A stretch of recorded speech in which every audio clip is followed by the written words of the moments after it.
4 دفعہ جی جی وزیر بنا ہوں، اور میں چونکہ جو پچھلی ہماری حکومت تھی بھی اس پارٹی کی 2011 سے 16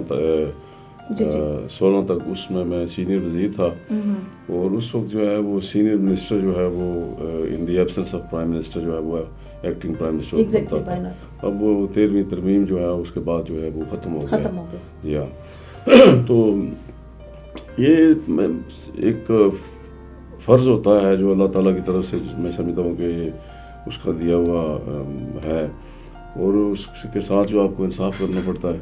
تو میرا ضمیر بڑا مطمئن ہے کہ میں نے اپنے لوگوں کے لیے، میرے لوگ بڑے پسے ہوئے تھے اور بڑے پسماندہ تھے، تو مجھے اللہ نے ہمت دی اور سکت دی کہ میں نے ان کی ان کا جو ان کے جن چیزوں سے وہ محروم تھے، وہ سڑکیں نہیں تھی اس وقت کا انتخاب کے اندر، بجلی اس وقت نہیں تھی، واٹر سپلائیز نہیں تھی، اور تعلیمی اداروں کا فقدان تھا. اور مجھے بڑا اس بات پہ فخر ہے کہ میں نے الحمدللہ میرا حلقہ جو جڑوئی ہے پہلے والا، وہ دنیا کا واحد حلقہ ہے جس میں 19 کالج ہیں، اور 3 مسلم کانفرنس نے یوں سمجھیں کہ 60 سالوں میں دیے، اور میرے اللہ کے فضل و کرم سے صرف 2011 سے 16 تک 17 کالج تھی. آپ عوام کو، آپ نے ماشاء اللہ سے بیسک رائٹس ہیں جیسے ایجوکیشن ہے یا ہیلتھ ہے، تو ایجوکیشن آپ نے اتنی حد تک پرووائڈ کی. عوام کا رد عمل کیسا ہے؟ کس حد تک عوام سیٹسفائی ہے؟ یو نو ویری ویل کہ آپ نے 6 ٹائم وہیں سے الیکشن کنٹیسٹ کیا، ون بھی کیا، اور ابھی بھی ماشاء اللہ سے کلین سویپ کیا آپ نے اپنے حلقے سے. پیپلز پارٹی کی میجورٹی بلدیات سے جیتی ہے، تو کیا رد عمل ہے لوگوں کا؟ لوگ کس طرح سے آپ سے امیدیں وابستہ کرتے ہیں؟ تو یقیناً لوگ اس کا جو ہے وہ رسپانس دیتے ہیں. تو میں نے 2 چیزوں کو زیادہ توجہ دی، ایک روڈ انفراسٹرکچر اور ایجوکیشن پہ، کیونکہ میں یہ سمجھتا ہوں کہ جس گاؤں میں روڈ جاتی ہے پھر سب کچھ آ جاتا ہے، اور یہ تعمیر و ترقی کی پہلی سیڑھی ہوتی ہے. اور تعلیم جو ہے، چونکہ دنیا نے جو ترقی کی ہے وہ تعلیم کی وجہ سے کی ہے، اور تعلیمی ادارے جو ہے وہ قائم کرنا، جس گھر میں تعلیم جاتی ہے وہ پھر آگے نسل در نسل منتقل ہوتی ہے. تو میں نے اس پہ زیادہ فوکس کیا. اس حلقے میں نے 2 تحصیل ہیڈ کوارٹر بنائے، چڑوئی اور دلیا جٹا. تو یہ کوئی آسان کام نہیں تھے. آزاد کشمیر میں اس وقت بھی کئی حلقے ایسے ہیں جہاں کوئی ڈگری کالج نہیں ہے، انٹر کالج نہیں ہے، لیکن چڑوئی اللہ کے فضل و کرم سے دنیا کا، میں نے کہا نا، دنیا کا واحد حلقہ ہے جس میں اتنے تعلیمی ادارے ہیں. تو یہ جدوجہد کرنی پڑتی ہے. اور میرا، جیسے میں نے کہا کہ میں نے جب میں آیا سیاست میں، تو اس وقت میں تو کوئی نیا تھا، انگلینڈ سے آ کے الیکشن لڑنے کا فیصلہ کیا. جتنے بڑے لوگ تھے اس کانسٹیچوئنسی کے، وہ سارے مسلم کانفرنس میں تھے. تو میں اکیلا ہی چلا تھا، جانب منظر لوگ آتے گئے، کارواں بنتا گیا، الحمدللہ. جو سر بلدیات کا ابھی آغاز ہوا، یو نو ویری ویل کہ پاکستان میں پی ڈی ایم ہے، اور پی ڈی ایم کا آپس میں الائنس بھی ہے، اور پی ڈی ایم کی حکومت بھی ہے. جو سچویشن ہے ابھی کوٹلی ڈسٹرکٹ کی، تو ڈسٹرکٹ کی امیدوار ہیں شاہ نواز صاحب. آپ کو کیا لگتا ہے کہ اگر وہاں مسلم لیگ نون پی ڈی ایم کی صورت میں آپ کو سپورٹ کرتی ہے تو بہترین رزلٹ رہے گا؟ کریکشن کر لوں. پاکستان میں جو پی ڈی ایم ہے، پاکستان پیپلز پارٹی اس کا حصہ نہیں ہے، لیکن جو موجودہ حکومت ہے اس کی اطاعتی ہے. یعنی یہ کولیشن گورنمنٹ جو ہے میاں شہباز شریف صاحب کی، اس میں پیپلز پارٹی اس میں کولیشن پارٹنر ہے. آزاد کشمیر کے اندر بھی پی ڈی ایم نہیں ہے. آزاد کشمیر کے اندر ہمارا، میں جب اس دفعہ جب ہمارے یہ پچھلا الیکشن ہوا، اس کے بعد جو ہے وہ ہم نے مسلم لیگ نون نے اور ہم نے مل کر اپوزیشن کرنے کا فیصلہ کیا. تو یہ بلدیاتی الیکشن جو اگرچہ ہم نے اپنے اپنے طور پہ لڑے، اور بلکہ یہ چڑوئی والا حلقہ تو میرا خیال ہے شاید واحد حلقہ ہوگا جہاں پاکستان مسلم لیگ نون اور پی ٹی آئی نے مل کر میرے خلاف الیکشن لڑا، دونوں اکٹھے تھے.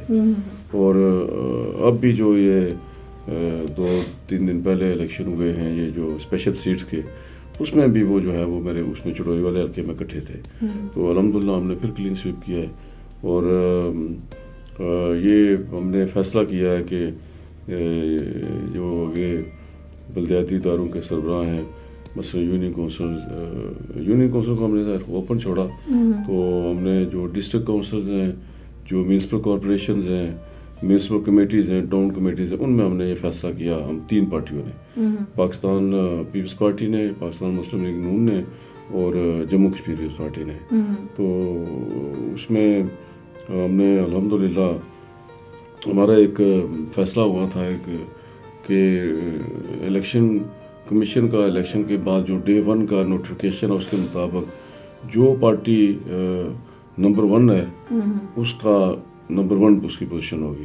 فار انسٹنس مظفر آباد میں ہم ضلع کونسل میں ہم نمبر 1 ہیں, اور بلدیہ میں مسلم لیگ نون نمبر 1 ہے. راولا کوٹ میں ضلع کونسل میں جو ہے وہ پاکستان مسلم لیگ نون نمبر 1 ہے, اور میونسپل کارپوریشن میں جو ہے وہ جے کے پیپلز پارٹی جو ہے وہ نمبر 1 ہے. کوٹلی میں ہم ضلع کونسل میں ہم نمبر 1 ہیں, اور میونسپل کارپوریشن میں وہ. اسی طرح ہم نے ایک اصولی فیصلہ طے کیا تھا, تو وہ انشاءاللہ ہم مل کے لڑیں گے. ہم نے جو پرسوں 2 دن پہلے الیکشن ہو اس میں بھی ہم نے جو ہے وہ کامیابی حاصل کی ہے. کوٹلی میں 15 سیٹوں میں سے ہم نے 8 جیتی ہیں, اور بلدیہ جو کوٹلی ہے اگرچہ ہماری تعداد تھوڑی سی, لیکن ہم نے وہاں بھی کلین سویپ کیا, اور ہم نے وہاں جو ہے وہ 5 سیٹوں میں سے 3 ہم نے جیتی ہیں, اور اب ہماری جو تعداد ہے وہاں 11 ہو گئی ہے, جبکہ پی ٹی آئی جو ہے اس کی 8 ہے. اور آپ کو پتہ ہے کہ یہ جو بلدیاتی انتخابات ہوتے ہیں یہ ہمیشہ حکومتوں کے ہوتے ہیں, چونکہ حکومتی وسائل استعمال ہوتے ہیں, اور لیکن باوجود اس کے لوگوں نے ان کو ریجیکٹ کیا, اور ہمیں جو ہے وہ ہمیں کامیابی سے انقرار کیا. صحیح.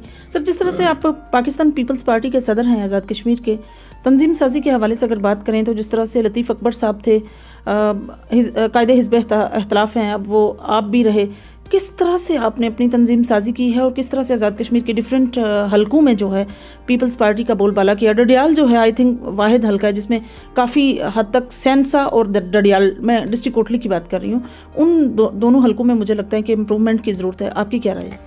ہاں, ادھر ڈڈیال میں اس طرح بلدیاتی الیکشن میں اس طرح کی کارکردگی ٹھیک نہیں تھی.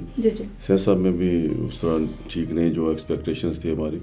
تو انشاءاللہ وہ ہم امپروو کر رہے ہیں, تنظیمیں ہم نے کی ہیں. ابھی اس یہ جو آخری مرحلہ ہے ان الیکشنز کا, چیئرمینس کا یا میئرس کا, یہ مکمل کرنے کے بعد پروگرام ہے جو ہم حلقہ میں یہ جو ہے وہ ورکرز کنونشن کریں گے. تو انشاءاللہ پیپلز پارٹی بڑی اسٹرانگ پارٹی, اور سندھ کے بعد اگر پاکستان پیپلز پارٹی کہیں مضبوط ہے تو آزاد کشمیر کے اندر ہے. ان حالات میں بھی جب پاکستان میں پی ٹی آئی کی حکومت تھی, آزاد کشمیر میں نون لیگ کی حکومت تھی, باوجود اس نے کہ ہم نے 12 سیٹیں جیتی ہیں الحمدللہ. تو میں یہ سمجھتا ہوں کہ پیپلز پارٹی ایک مضبوط سیاسی قوت ہے آزاد کشمیر کے اندر. اور پھر جو نظریہ بھٹو ہے اس میں بڑی جان ہے, جو سوچ اور فکر شہید ذوالفقار علی بھٹو دے کے گئے, جو شہید محترمہ بینظیر بھٹو نے دی ہے, اور آج اسی سوچ اور فکر کے ساتھ جو ہے وہ پاکستان پیپلز پارٹی کے چیئرمین جناب بلاول بھٹو زرداری صاحب آگے بڑھ رہے ہیں. اور بحیثیت وزیر خارجہ آپ نے ان کو دیکھا کہ ایک طویل عرصہ کے بعد جو ہے وہ نظر آتا ہے شہید ذوالفقار علی بھٹو کے بعد کہ پاکستان میں وزیر خارجہ ہے. تو یہ چونکہ اس بلڈ میں ہے پالیٹکس, اور از دا فیوچر آف پاکستان. جس طرح سے جنرل الیکشن کی ہم بات کرتے ہیں سر, اس میں مرڈر ہونا, اس کا ایلیگیشن آپ پر جانا, اور پھر جب الیکشن ضمنی آتا ہے تو وہیں سے پھر سے آپ کا جیت جانا, اس میں کیا ایک معجزاتی بات ہوئی ہے؟ مرڈر کا ایلیگیشن بھی آپ پر تھا, یہ بھی کہا گیا کہ مرڈر آپ کی وجہ سے ہوئے ہیں, آپ نے کروائے ہیں, کیا کہنا چاہیں گے اس کے بارے میں؟ دیکھیں جی, وہ مرڈر جو ہوئے وہ تو خیر سارے جان کو پتہ ہے کہ میں نے اتنے الیکشن لڑے کبھی کوئی نہیں ہوا. وہ تو مجھ پہ حملہ ہوا صبح سویرے, ایک پولنگ اسٹیشن میرے گاؤں کے نزدیک ہے, تو مجھ پہ حملہ ہوا. میں اور عامر میرا بیٹا اندر چلے گئے اس پولنگ اسٹیشن کے اندر. پیچھے جو ہے وہ کراس فائرنگ میں 2 بندے جاں بحق ہوئے, جس کا مجھے بے حد افسوس اور دکھ ہے. اور میں نے خود اپنے سارے خاندان کے بیٹوں کی, بانجوں کی, بھتیجوں کی, سب کی گرفتاریاں میں نے خود دی. میں نے پھر بیل بفور اریسٹ کرائی, پہلے پروٹیکشن بیل کرائی, پھر بیل بفور اریسٹ کرا کے پھر میں نے الیکشن لڑا. اور چونکہ لوگوں کو پتہ تھا کہ یہ جھوٹا الزام ہے مجھ پہ, اور اللہ کے فضل و کرم سے میرے بیٹے نے مجھ سے جو ہے وہ پہلے سے مجھ سے زیادہ 5000 ووٹ زیادہ لیا وہ جیل سے. And is the only example in Azad Kashmir who wins an election from prison. Jail میں ہوتے ہوئے الیکشن. پاکستان میں ہیں اس کے ایگزامپل جو لیکن آزاد کشمیر میں عمران جو ہے وہ بنے تھے, مولانا کوثر نازی بنے تھے, جاوید ہاشمی بنے تھے, خورشید شاہ بنے تھے, مولانا اعظم طارق بنے, لیکن آزاد کشمیر میں اٹ واز فرسٹ ٹائم. جس طرح سے سر پاکستان میں تحریک عدم اعتماد دیا گیا عمران خان صاحب کے اگینسٹ اور یہ کہا گیا کہ نااہل ہیں, اب آپ کو کیا لگتا ہے سر, آپ کی پارٹی بھی اتحادی ہے, پی ڈی ایم کا چلیں آپ کہتے ہیں حصہ نہیں ہے, لیکن پھر بھی ملکی حالات اس قدر خراب ہونا اور ملک کا پاکستان کی معیشت کا اس طرح ڈسٹرائڈ ہونا, اس کے بارے میں آپ کیا رائے دیں گے؟ اور ساتھ ہی یہ بھی بتائیے کہ آزاد کشمیر میں کیا کوئی پراپاگنڈا یا کوئی سسٹم ایسا چل رہا ہے کہ پیپلز پارٹی کی حکومت آئے گی, یہاں بھی تحریک عدم اعتماد دی جائے گی؟ دیکھیے جی, حکومتیں جو ہے وہ سیاسی فہم و فراست سے چلتی ہیں, جادو ٹونے سے نہیں چلتی. تو یہ عمران خان جو ہے وہ جادو ٹونے سے حکومت چلا رہا تھا اور پور گورننس تھی, ٹیم تھی نہیں اس کے پاس. ان کی وجہ سے جو ہے یہ ساری جو معاشی خرابیاں ہوئی ہیں ملک کے اندر, وہ عمران خان کی جو ہے وہ ناقص جو سیاسی حکمت عملی تھی, ناقص جو اس کی سیاسی فیصلے تھے اس کی وجہ سے ہوا. لیکن اب میں سمجھتا ہوں کہ حکومت پولیٹیشینس کے ہاتھ میں آئی ہے تو یقیناً ایک پرابلم ہے, ملک جو ہے معاشی مشکلات کا شکار ہے, لیکن انشاءاللہ یہ اس کو بھی وہ حل کریں گے انشاءاللہ تعالی. تحریک عدم اعتماد کے اثردار تنویر الیاس پر آنے کی کوئی چانسز ہیں؟ دیکھیں جی, آزاد کشمیر میں جو ہے نا وہ حکومت گڈ گورننس تو دور کی بات ہے, گورننس نام کی چیز ہی نہیں ہے. اور ایک ایسا شخص جو ہے وہ ویلتھ کے دولت کے بل بوتے پہ جو ہے وہ پیراشوٹ کے ذریعے آیا اور وہ ایم ایل اے بنا اور پھر پرائم منسٹر بن گیا. اور یہ میرا خیال ہے یہ واحد مثال ہوگی آزاد کشمیر کے اندر کہ اپنی ہی پارٹی کے وزیر اعظم کے خلاف جو ہے اعتماد کر کے وہ پیسے کے زور پہ بنا ہے. لیکن چونکہ وہ ہی does not know the ABC of politics, اس کا جو طرز حکومت ہے, طرز سیاست ہے, اس کا طرز عمل ہے, جو اس کا طرز گفتگو ہے, وہ کسی بھی حوالے سے کسی وزیر اعظم کے منصب کے شایان نشان نہیں ہے. اور میں سمجھتا ہوں یہ بڑا المیہ ہے. آزاد کشمیر تحریک آزادی کشمیر کا بیس کیمپ ہے اور یہاں کا وزیر اعظم جو ہے وہ ہوش والا ہونا چاہیے. اور یہ اس کے پرابلم ہے کہ یہ رات کو جاگتا ہے, دن کو سوتا ہے اور 3 دن سویا رہتا ہے. تو بہت ہی پور گورننس ہے, بیوروکریسی میں بہت مایوسی پائی جاتی ہے. اس وقت تک ان کو آلموسٹ 1.5 سال ہو گیا ہے, کوئی میگا پروجیکٹ شروع نہیں کر سکے. ہم نے اپنے 5 سالوں میں آزاد کشمیر میں جو ہے وہ سب سے زیادہ حکومت کرنے کا جو موقع وہ ملا وہ مسلم کانفرنس کو ملا. اور مسلم کانفرنس کی کوک سے جو ہے وہ یہ نون نکلی, نون لیگ بنی, تو زیادہ عرصہ اقتدار ان کو ملا. تو ہمیں تو سارے ادوار اقتدار ملا کر جو ہے رائٹ فرام 75 جب شہید ذوالفقار علی بھٹو نے ہمیں یہ پارلیمنٹری ڈیموکریسی دی تو یہ ایکٹ 74 کے ذریعے یہ پارلیمانی نظام دیا, طرز حکومت. تو اس کے بعد جو ہے وہ سارے ادوار ملا کے ہمیں کو 13 سال ملتے ہیں, جبکہ ان کو 60 سال ملتے ہیں. تو وہ ان 60 سالوں میں ایک ریاست کے اندر ایک یونیورسٹی نہ قائم کر سکے, وہ ایک میڈیکل کالج نہ قائم کر سکے. ہم نے اپنے 5 سالوں میں 5 یونیورسٹیاں دی اور 3 میڈیکل کالج دیے. ایک وقت تھا کہ آزاد کشمیر کے بچے جو ہے وہ میڈیکل میں جو ہے وہ بڑے going through very tough merit جا کے جو ہے وہ پاکستان کے دور دراز میڈیکل کالجز میں جو ہے وہ Bolan medical college Balochistan, Chandka medical college Larkana, Nishtar medical college Multan, اس طرح دور دراز جو ہے وہ علاقوں میں جا 19 یا 20 سیٹیں ہوتی تھی. اور پھر وہ بہت سارے والدین اپنی بچیوں کو نہیں بھیجتے تھے. تو آج اللہ کا فضل و کرم ہے کہ 400-450 ڈاکٹر ہر سال جو ہے وہ ڈاکٹر بن کے جو ہے وہ عوامی خدمت کے لیے آ رہے ہیں. The entire credit goes to Pakistan Peoples Party. سڑکوں کا جو آزاد کشمیر کے اندر جتنا انفراسٹرکچر ہے وہ ہم نے بنایا ہے, وہ ساری روڈ جو ہیں اللہ کے فضل و کرم سے A کلاس کی روڈ ہے. یس, ہم نے شروع کی اور فاروق احدث خان نے, راجہ فاروق احدث خان نے, انہوں نے پھر ان کو چونکہ حکومتوں کا تسلسل ہوتی ہیں, انہوں نے ان کو کمپلیٹ کیا. تو پیپلز پارٹی ایک پروگریسو پولیٹیکل فورس ہے, پولیٹیکل پارٹی, اور پیپلز پارٹی نے پاکستان کے اندر بھی آپ نے دیکھیں جتنے بڑے کام ہوئے پیپلز پارٹی کے دور حکومت میں، آپ دیکھیں کہ جو 73 کا یونانیمس کانسٹیٹیوشن تھا، جو پہلا دستور تھا وہ بھٹو صاحب نے دیا، اس وقت کی جو لیڈرشپ تھی وہ بڑی زیرک لیڈرشپ تھی، اور سب کو جو ہے ساتھ ملا کر یونانیمس کانسٹیٹیوشن دیا۔ پھر پاکستان میں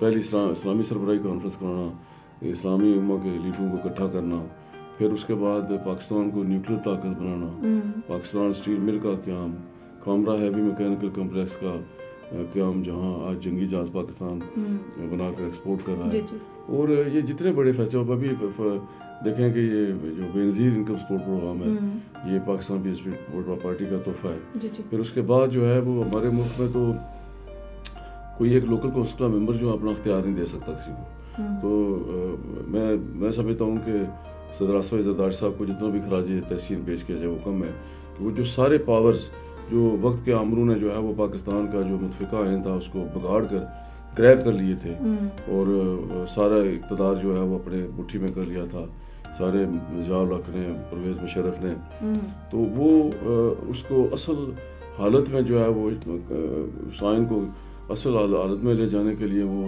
سارے اختیارات جو ہے وہ پارلیمنٹ کو تفویض کر دیے جو ان کے پاس تھے، جو اسمبلیاں توڑنا، نگران وزیر اعظم کے تقرر کا اختیار، chief of the army staff کے تقرر کا اختیار، چیف جسٹس آف پاکستان کے تقرر کا اختیار، چاروں صوبوں کے ہائی کورٹس کے جو چیف جسٹس ہیں ان کے تقرر کا اختیار، یہ کوئی نہیں کر سکتا، یہ the entire credit goes to president Zardari, جنہوں نے یہ سارا، اور 18th امینڈمنٹ کے ذریعے جو ہے وہ صوبوں کو بھی اٹانومی دی، اور اس کے ذریعے جو ہے وہ شہید ذوالفقار علی بھٹو کا آئین جو تھا 73 کا، وہ اس کے اصل اپنی حیثیت میں لے کے آئے۔ صحیح سر، جس طرح سے 5 فروری گزری ہے یوم یکجہتی کشمیر کو ایک ماڈل ڈیمانسٹریٹ ریاست جو ہے وہ ہونا تھا جموں کشمیر کے لیے، تاکہ پوری دنیا میں ایک ایسا دیکھا جائے، جیسے آپ نے گڈ گورننس کی بات کی، کیا کون سی کمی رہ گئی ہے اپنے آپ کی ریپریزنٹیشن کرنے میں کہ آج ہم پوری دنیا کے آگے یوم یکجہتی کشمیر کا ایک نعرہ تو لگاتے ہیں لیکن اس پر کاوش یا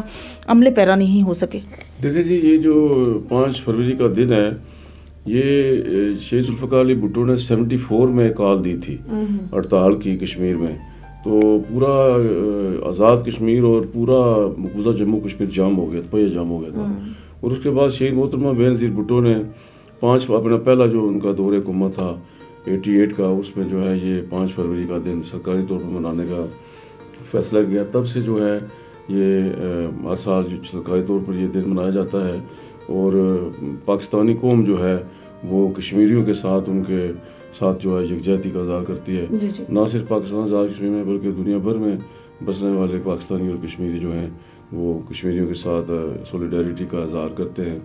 اور میں یہ سمجھتا ہوں کہ آزادی کی تحریکیں ہمیشہ اپنے منطقی انجام کو پہنچی ہے، اور کشمیر کی جو آزادی کی تحریک ہے یہ بھی انشاءاللہ اپنے منطقی انجام کو پہنچے گی، اور انشاءاللہ کشمیری اپنا وہ جو حق ہے ان کا right of self determination through free fair impartial plebiscite وہ انشاءاللہ حاصل کریں گے۔ انشاءاللہ ہم آتے ہیں آپ کی تھوڑی سی نجی لائف کی طرف، تو جس طرح سے ماشاءاللہ سے آپ ایک لگژری لائف گزار رہے ہیں، پھر بھی کہیں نہ کہیں آپ کو لگتا ہے کہ زندگی میں کوئی کمی رہ گئی ہو، کوئی ایسی بات ادھوری رہ گئی ہو، کوئی ایسی پسند جو نہ ملی ہو، کوئی ایسی چیز جو آپ کو بڑا اچھی لگتی ہو؟ آپ جس طرح سے ماشاءاللہ سے دکھنے میں آج بھی بڑے متاثر کن شخصیت ہے، لوگ آپ کی طرف کس طرح سے ایگزرٹ ہوتے ہیں، کون سی کمی رہ گئی سر؟ جی اللہ کا بہت کرم ہے، آئی تھنک اللہ کا بہت کرم ہے، اللہ نے کوئی کمی نہیں چھوڑی، جس چیز کا ڈیزائر کیا اللہ نے عنایت کیا ہے، کرم کیا ہے۔ تو میں فقیر سا ملنگ سا آدمی ہوں، میں ناز نخرہ کرتا نہیں ہوں، تو یہ اللہ کا، یہ سب تمہارا، میں کہاں تھا اس کرم کے قابل، حضور کی بندہ پروری ہے، یہ سب تمہارا کرم ہے آقا کے بعد بنی ہوئی ہے۔ بالکل صحیح سر، کبھی آپ کو لگا جس طرح سے آپ ایک اچھے سیاستدان ہیں، ایک اچھے اپوزیشن لیڈر رہے ہیں، ایک اچھے سیاستدان، منجے ہوئے سیاستدان، میں سمجھتی ہوں کہ آزاد کشمیر میں گھر میں اپنی وائف کے ساتھ کس طرح ہاتھ بٹاتے ہیں؟ کبھی موقع ملا ہو کچھ کوکنگ کرنے کا، ویسے تھوڑا سا محبت کا اظہار کرنے کا، جس میں آپ تھوڑا سا ٹائم سپینڈ کرتے ہوں، جس میں ہیلپ کرتے ہوں اپنی وائف کی؟ کوکنگ جو ہے نا وہ میں نے بچپن سے سیکھ لی تھی۔ میں جب انگلینڈ میں 9 سال کی عمر میں گیا تو میں اس 9 سال کی عمر میں کھانا بنانا سیکھا تھا. تو الحمدللہ ہماری ازدواجی زندگی بڑی خوشگوار ہے اور اللہ کا بہت کرم ہے اور بڑی انڈرسٹینڈنگ. اگرچہ ہماری شادی ارینج تھی, وہ میری کزن ہے, میری مسز, تو بہت اچھی زندگی گزری, نو ریگریٹس. ماشاء اللہ. سر, جس طرح سے عامر یاسین صاحب ہیں, شاہ نواز صاحب ہیں, ماشاء اللہ سے آپ اپنے ہی جوانی کو اپنی آنکھوں کے سامنے دوبارہ سے دیکھ رہے ہیں, کیسا لگتا ہے؟ ایک MLA ہیں, ایک ممبر ضلع کونسل بنے ہیں, کیسا محسوس کرتے ہیں؟ یہ اللہ کی مہربانی, اللہ کا کرم ہے خالصتاً کہ ایک باپ کی خواہش ہوتی ہے کہ ان کی اولاد جو ہے ان کے سامنے جو ہے وہ سرخرو ہو. تو میں یہ سمجھتا ہوں کہ یہ خالصتاً اللہ تعالیٰ کا فضل و کرم ہے کہ میں نے جو ہے وہ میری زندگی میں میرا بیٹا جو ہے وہ MLA بن گیا ہے, ایک عامر, اور دوسرا انشاءاللہ تعالیٰ وہ بھی انشاءاللہ وہ اپنی منزل انشاءاللہ حاصل کرے گا. جی, آخر میں آپ پورے کشمیر کے لوگوں کو, پاکستانیوں کو, کشمیر کے لوگوں کے ساتھ محبت کرنے والے لوگوں کو کیا پیغام دیں گے؟ دیکھو جی, پاکستان جو ہے وہ ہماری منزل ہے. جی جی. We are more Pakistanis than the people living in Pakistan. تو دیٹ از وائی کہ ہم اپنے ساری برطانیہ کی جو سازشیں تھیں, لگژری تھی, اس کو چھوڑ کر آ گئے یہاں بعد میں پاکستان میں. آئی لو اسلام آباد اینڈ آئی لو پاکستان. اور میں یہ سمجھتا ہوں پاکستان ہے تو ہمیں, پاکستان نہیں تو کوئی ہم کچھ بھی نہیں. ایک میری دعا ہے کہ اللہ تعالیٰ پاکستان کو جو معاشی مشکلات سے جن سے گزر رہا ہے, جو دہشت گردی کی جو لہر آئی ہے, اللہ تعالیٰ اس سے پاکستان کو سرخرو کرے. اور چونکہ ہم سمجھتے ہیں کہ ایک مضبوط اور خوشحال پاکستان ہی کشمیر کی آزادی کا ضامن ہے, ہو سکتا ہے, اور انشاءاللہ پاکستان ول پراسپر, یعنی کشمیر بھی انشاءاللہ آزادی حاصل کرے گا انشاءاللہ. جی, تو ناظرین, یہ تھی چودھری محمد یاسین صاحب کی گفتگو. ہم نے ان سے پوچھا کہ کس طرح سے ایک کامن مین سے ایک شیر کشمیر کا سفر کیسا رہا. بڑا کامیاب رہا ان کا سفر, کافی سپلینڈر رہا. سب سے بڑی بات یہ ہے کہ بیسک رائٹس عوام کو دینا, تو نو ڈاؤٹ پاکستان پیپلز پارٹی نے یہ ساری جانتے ہیں, جتنی بھی گورنمنٹس ہیں ساری جانتی ہیں. آزاد کشمیر میں جو مسلم کانفرنس سے لے کر مسلم لیگ نون اور مسلم لیگ نون سے لے کر پاکستان تحریک انصاف تک کا جتنے لوگ آئے ہیں, سب نے دیکھا ہے کہ نو ڈاؤٹ جو بیسک رائٹس ہم سب سے زیادہ پاکستان پیپلز پارٹی نے ڈیلیور کیے ہیں, جو ایجوکیشن سیکٹر ہے یا ہیلتھ سیکٹر ہے. ساتھ ہی LA-12 کا ہم نے پرسنلی وزٹ بھی کیا, جس پہ لوگوں کی رائے لی ہے. تو لوگ بڑا محبت کرتے ہیں چودھری یاسین صاحب سے, اور یہ ان کی خوش قسمتی ہے, میں سمجھتی ہوں کہ لوگوں کا رد عمل اتنا پازیٹیو ہے. اور یہ بھی آزاد کشمیر کی تاریخ میں پہلا انسیڈنٹ تھا کہ ایک بیٹا ان کا عامر یاسین صاحب, جو اس وقت موجودہ MLA بھی ہیں, وہ پرزنر تھے, لیکن انہوں نے بہت بڑی لیڈ سے جو ہے وہ الیکشن ون کیا تھا. انشاءاللہ میری اور آپ کی ملاقات ہوگی پھر کسی نئے پروگرام میں. تب تک کے لیے اجازت چاہتی ہوں. اللہ حافظ.